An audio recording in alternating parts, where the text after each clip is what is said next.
Last month, I lost my job, but in this video, I'm going to show you the 5 strategies my wife and I implemented early on into our marriage that built the financial freedom to make that experience feel less like this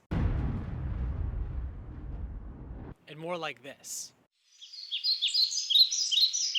The reason I felt that kind of peace was because my wife and I were on the same page when we got married. Our story is the same as a lot of other people. We were young and we were broke, especially after paying for 90% of that wedding you see here. We knew we weren't bringing in any kind of crazy money, so what we needed to do was save. By implementing these 5 strategies, we were able to build what we would consider financial freedom today. The first thing we did, and the first thing I'd recommend any new couple or anyone who wants to try and get out of a certain debt to do, is budget.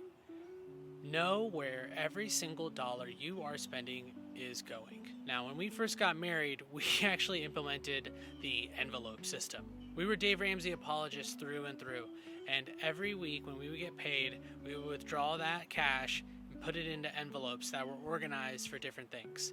Restaurants, you get an envelope. Entertainment, you get an envelope. Groceries, you get an envelope. And then we would have envelopes for our personal money. So we would have what we would call our Kevin personal and Chelsea personal envelopes. And I actually remember specifically that was $50 a month. So we got $50 a month where we could spend that on anything we wanted for ourselves. Here, lean closer, lean closer. That is actually a real game changer for newly married couples, because if you wanted to buy an expensive pair of shoes or a new piece of tech, you could do that.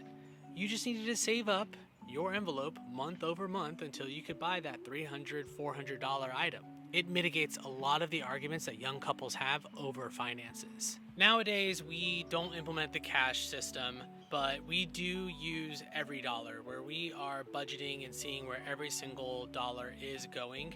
And again, this is an incredible habit and practice to build, because if you start to see your bank account dwindle and you have questions, why would that be? This feels like a normal month. You can go back and realize, wow, we ate out at restaurants twice a week and we spent $500, whereas we usually spend $200 in this. I know it feels like it would be impossible to go strictly cash nowadays with digital payments, Apple Pay, and everything is mobile pay. I highly recommend still trying it out, especially if you are deep in debt or a newly married couple and you are trying to establish strong spending habits. Because here's the thing, there should be some friction to spending money. It should be a little difficult. You should feel that $20 turn into $5 when you spend it on a random lunch at work instead of bringing your own food. There's something psychological that happens there that I don't think you can recreate with just having a budget and paying with your phone. The second big thing we were focused on was avoiding debt at all costs. As I've already mentioned, we were strictly cash, but even when we moved out of cash, we were strictly using debit cards. We never put anything on a credit card. We actually just got our first credit card a couple months ago. I know everyone right now is making fun of us, but it's the truth. And I feel like, again, it is a habit and a practice that is not normal, but it has set us up really nicely for where we are today. One big place that we have avoided debt is with cars. We have never had a car payment between us in the past 12 years of our marriage. That is the easiest way to go broke and to keep yourself broke, is having a car payment on a brand new car just because you felt like you needed one or had one or deserved one, but you couldn't actually afford to pay for it in cash. Every car we've had, we have paid for in cash. Because of that, we've never had a car newer than probably 5 to 7 years old when we bought it. You look again at this old wedding video of ours, we are driving away in a baby blue Toyota Corolla. And that's my car. You know why that was my car? My first car was a Ford F-150, and my mom bought a new one back when gas was $5 a gallon, and she offered me that baby blue Corolla. And I said, absolutely. It was costing anywhere from $85 to $100 to fill up my tank in college. So yeah, I bit the bullet and went from an F-150 to a Corolla. Once you have your budget, you're tracking your expenses, you're avoiding debt or have gotten out of debt, it's really important to build an emergency fund.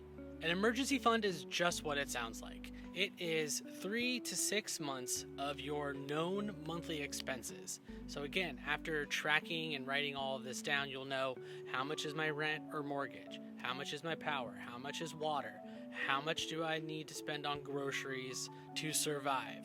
Those sorts of things, those non-negotiable expenses, and making sure that you have at least 3 to 6 months tucked away and do not touch it unless absolutely necessary.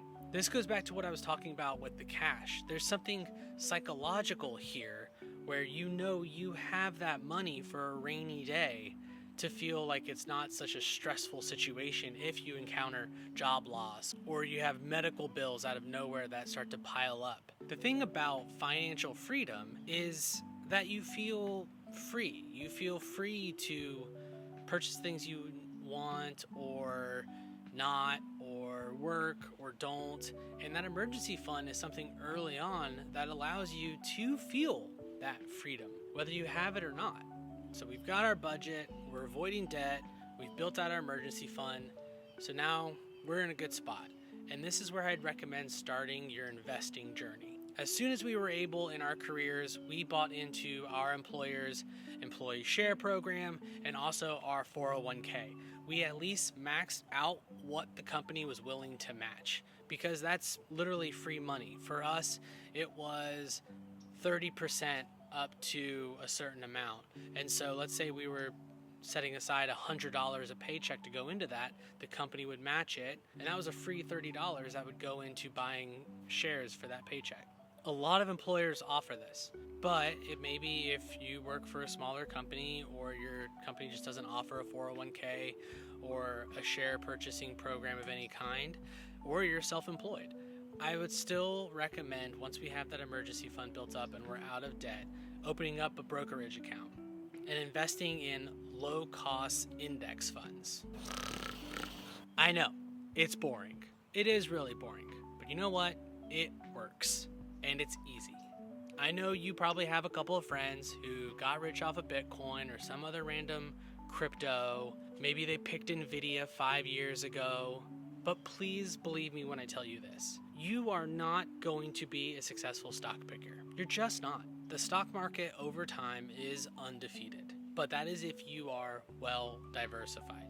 Even the people on Wall Street who are paid an insane amount of money to pick stocks are not even that good at it. Their return on investment is nowhere near what just betting on the S&P 500 has done for people over the past 100 years. The number 5 practice that we've implemented to build this financial freedom is living below our means. So I say all this to say we've done those 4 steps, we're budgeting, we've invested over the past decade, so we have multiple accounts now that we could pull from if needed. But in the meantime, we are acting like we're broke, even though we're not. We've pulled the kids out of their sports. No more gymnastics, no more jujitsu. We've committed to eating meals at home. And yeah, this makes it a little awkward when friends invite us out to eat and we have to say no, or we have to counterpoint with a picnic in the park instead. Yes, those are awkward conversations, but we are implementing practices and habits that we know are the correct move and allow us to, what Dave Ramsey says, live like no one else today so that we can live like no one else does in the future. Because we've built up these habits, it's almost like we've worked out these muscles to where it's not so awkward to all of a sudden cut back on certain costs and allow us to live in the financial freedom that we work so hard to build. For me to not necessarily just rush back into any old job and actually look for the right one, and in the meantime, try and chase this fun little dream of creating content and building a YouTube channel that helps people like you grow and lead a better life through the experiences that I've had. I want you to know that if you feel stuck in your finances, it is possible to change and to develop these habits. Put in the comments below what you are working on this year. What are some of your financial goals for 2025? If you enjoyed this video and you're interested in more videos like it, whether on finances or leadership, just daily growth, go ahead and like and subscribe. I'll see you on the next one.